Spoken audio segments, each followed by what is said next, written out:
अस्सलामुअलैकुम प्यारे बहन भाइयों, ज़रा गौर से सुने। नबी पाक सल्लल्लाहु अलैहि वसल्लम ने 3 दोस्तों के बारे में क्या फरमाया।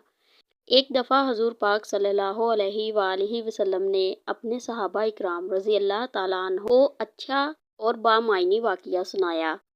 आप सल्लल्लाहु अलैहि वसल्लम ने फरमाया कि एक शख्स बीमार हो गया, यहाँ तक कि करीब अलमर्ग था। तो इसने एक दोस्त से पूछा, ऐ दोस्त, तुम मेरी इस मुश्किल में क्या मदद करोगे।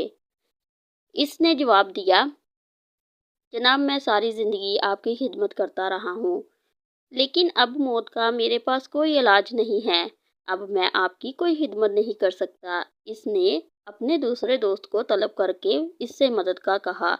इसने जवाब दिया, मैं तो आपके लिए सिर्फ ये कर सकता हूँ कि अगर आपका इंतकाल हो जाए तो मैं आपको नहलाकर खुशबू लगाकर दफन करूँगा। अब इसने तीसरे दोस्त से मदद तलब की।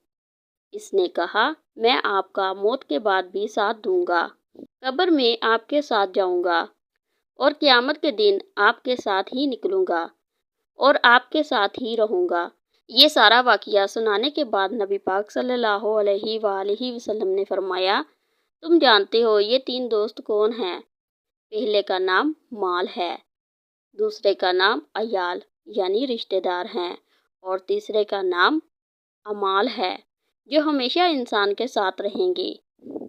तो अज़ीज़ भाइयों और बहनों, अपनी ज़िंदगी में ज़्यादा से ज़्यादा नेक अमाल करने की कोशिश करें, जो हमारे साथ कब्र में भी जाएंगे और क़यामत के दिन भी हमारे साथ होंगे और हमें जन्नत तक ले जाएंगे। फिर मिलेंगे अगले ईमान फ़रोज़ मौज़ू के साथ, तब तक फ़ी ईमानिल्लाह।